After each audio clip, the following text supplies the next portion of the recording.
5214 kilometre 5000 पार ହେଇଗଲା।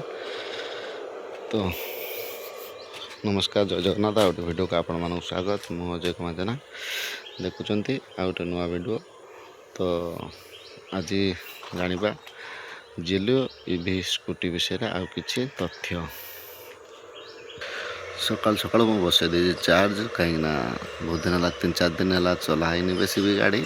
ତାପରେ ବି charge ଯେତିକି ଚଲେଇଛି ଚାର୍ଜ ଟିକେ କମିଥିଲା, ଗୋଟିଏ ପଏଣ୍ଟ ଚାଲୁଥିବ ଦେଖୁଛନ୍ତି ଆପଣମାନେ। ତ 5000 କମ୍ପ୍ଲିଟ୍ ହେଇଗଲା ଗାଡ଼ି ଚାଲିବାର। ତ 5214 ଯେଉଁ ଚାଲିଛି, ନିହାତି 11000 ଟଙ୍କା ସମଥିଙ୍ଗ ତେଲ ବଞ୍ଚିଗଲାଣି। ଆଉ ଗୋଟେ କଥା ହେଲା, ଚାର୍ଜ ଯେଉଁ ବସୁଛି କେତେ ୟୁନିଟ୍ ଉଠୁଛି କ'ଣ ଉଠୁଛି ମୁଁ ଏତେବେଳେ ତ କିଛି କାଲକୁଲେସନ୍ କରାହେଇନି। ଆସିଗଲା ବଡ଼ ପ୍ରୋବ୍ଲେମ୍ ଗାଡ଼ିର। 5000 କିଲୋମିଟର ପରେ କ'ଣ ସେ ପ୍ରୋବ୍ଲେମ୍ ଆପଣମାନଙ୍କୁ ଜଣାଉଛି ନା, ଗାଡ଼ି ଚାଲିଲା ସମୟରେ ବହୁତ ସାଉଣ୍ଡ ହେଉଛି, ବହୁତ ଯେମିତି କହିବେ ଆପଣମାନେ ବହୁତ ପୁରୁଣା ଗାଡ଼ି ଚଲାଉଛନ୍ତି କିମ୍ବା ବହୁତ ଦିନର ଗାଡ଼ି ବା କେଉଁଠି କିଛି ଛାଡ଼ି ଯାଇଛି ଏମିତି ଲାଗୁଛି। ଗାଡ଼ି ସଫା ହେଇନି ବର୍ତ୍ତମାନ, କେତେବେଳେ ଦୌଡ଼ି ବହୁତ ପଡ଼ୁଛି, ଟାଇମ୍ ହେଉନି ସଫା କରିବା ପାଇଁ। ତ ଯେମିତି ଲାଗୁଛି କି ବହୁତ ପୁରୁଣା ଗାଡ଼ି, ଆଉ ବହୁତ ଖରାପ ଲାଗୁଛି ଏଇ ଜିନିଷଟା। ଦେଖନ୍ତୁ, ଆଗରୁ ଭିଡ଼ିଓରେ ବି କହିଛି ଏଇଟା ଆଉ ଟିକେ ଠୁଟ ହେଲାଣି। ଆଉ ଗୋଟେ ପ୍ରୋବ୍ଲେମ୍ ହେଇଛି କ'ଣ ଦେଖାଉଛି ଆପଣମାନଙ୍କୁ।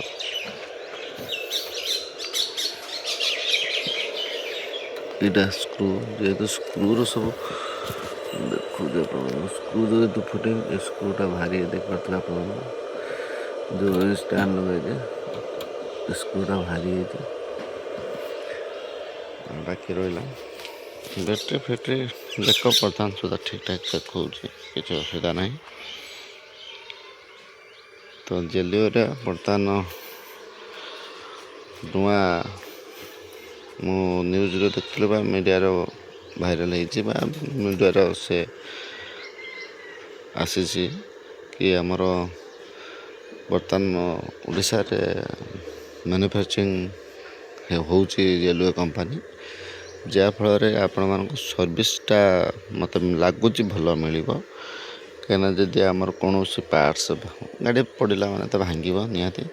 ତ ଯେଉଁଟାକି ଆମକୁ ୱେଟ୍ କରତେ ପଡ଼ୁଥିଲା 2-4 ଦିନ, 5 ଦିନ, 10 ଦିନ, 15 ଦିନ, ତ ସେଇଟା ବହୁତ ଜଲ୍ଦି ଆଭେଲେବୁଲ୍ ହେଇଯିବ ବୋଲି ମୋତେ ଆଶା। ଯେହେତୁ ଆମର ମ୍ୟାନୁଫ୍ୟାକ୍ଚରିଂ ହେଉଛି ଓଡ଼ିଶାରେ, ତ ନିହାତି ରୂପରେ ସେଇଟା ଗୋଟିଏ ପ୍ଲସ୍ ପଏଣ୍ଟ ହେଇପାରେ ଆମ ପାଇଁ, ଯେଉଁମାନେ ଜେଲିଓ ଗାଡ଼ି କିଣିଛନ୍ତି। ଆଉ ବାକି ରହିଲା ଜେଲିଓ ଗାଡ଼ି ଏତେ ବି ଖାସ୍ ନୁହେଁ। ଗାଡ଼ି ଏତେଟା ଭଲ ନୁହେଁ, ଏତେଟା ଖରାପ ନୁହେଁ। ହଁ, ଗୋଟିଏ ପ୍ରୋବ୍ଲେମ୍ ହେଉଛି, ବହୁତ ସାଉଣ୍ଡ ହେଉଛି ଗାଡ଼ିର। ଆପଣମାନଙ୍କୁ ଯେଉଁମାନେ ଚଲାଉଥିବେ, ଯେଉଁମାନେ ଜେଲିଓ ୟୁଜ୍ କରୁଛନ୍ତି, ସେମାନେ ଜାଣିଥିବେ ନିହାତି। ଅଳ୍ପ ରଫ୍ ରାସ୍ତାରେ ବି ଏତେ ଯେଉଁ ସାଉଣ୍ଡ ହେଉଛି, ଯେମିତି କହିବେ ଆପଣ 10-15 ବର୍ଷର ଗାଡ଼ି ଚଲାଉଛନ୍ତି ବା କେଉଁଠି ତୋଟା ଫୋଟା ଗାଡ଼ି ଚଲାଉଛନ୍ତି, ସେମିତି ଫିଲିଂ ଲାଗୁଛି। ତ ନିହାତି ରୂପରେ ଏଇଟା ହେଉଛି ବହୁତ ବଡ଼ ପ୍ରୋବ୍ଲେମ୍ ଜେଲିଓ ଗାଡ଼ିର। କିନ୍ତୁ 5000 କମ୍ପ୍ଲିଟ୍, ମୁଁ ବହୁତ ଖୁସି। କୌଣସି ପ୍ରୋବ୍ଲେମ୍ ଆସିନି, ବାସ୍ ସେ ସାଉଣ୍ଡ ପ୍ରୋବ୍ଲେମ୍ଟା ମୂଳଠୁ ମୁଁ ଆପଣମାନଙ୍କୁ କହି ଆସିଛି। ଆଉ 5000 କମ୍ପ୍ଲିଟ୍ ହେଇଗଲା ଗାଡ଼ି। କେତେ 4-5 ମାସରେ ଗାଡ଼ି ପ୍ରତ୍ୟେକ ମାସ 1000 ଉପରେ ରନିଂ ହେଉଛି ମୋର। ଯାହା 5000 କମ୍ପ୍ଲିଟ୍ ହେଇଗଲା ଗାଡ଼ି, 11000 ସମଥିଙ୍ଗ ସେଭ୍ ପେଟ୍ରୋଲ। ଯଦି 50 କିଲୋମିଟର ପ୍ରତ୍ୟେକ 50 କିଲୋମିଟର 1 ଲିଟର ତେଲ ଯଦି ୟୁଜ୍ କରିଥାନ୍ତି, ତାହେଲେ 11000 ସମଥିଙ୍ଗ ପାଖାପାଖି ଆମର ତେଲ ସେଭ୍ ହେଇଗଲା। ତ ନିହାତି ରୂପରେ ଇଏ ହେଲା ଜେଲିଓ କମ୍ପାନୀର କିଛି ତଥ୍ୟ, ଆଜିକା ନୂଆ ତଥ୍ୟ। ଯେହେତୁ ମ୍ୟାନୁଫ୍ୟାକ୍ଚରିଂ ଓଡ଼ିଶାରେ ହେଲାଣି, ତ ନିହାତି ମୋତେ ଆଶା ଯେ ଆମକୁ ସର୍ଭିସ୍ ଭଲ ମିଳିବ। ଯେକୌଣସି ପାର୍ଟସ୍ ଉପରେ ହେଉ ବା ମୋଟର ଉପରେ ହେଉ, ଯେକୌଣସି ଯାହା ଅସୁବିଧା ହେଲେ ସଙ୍ଗେ ସଙ୍ଗେ ଆମକୁ ସର୍ଭିସ୍ ମିଳିପାରେ ବୋଲି ମୋର ବହୁତ ଆଶା।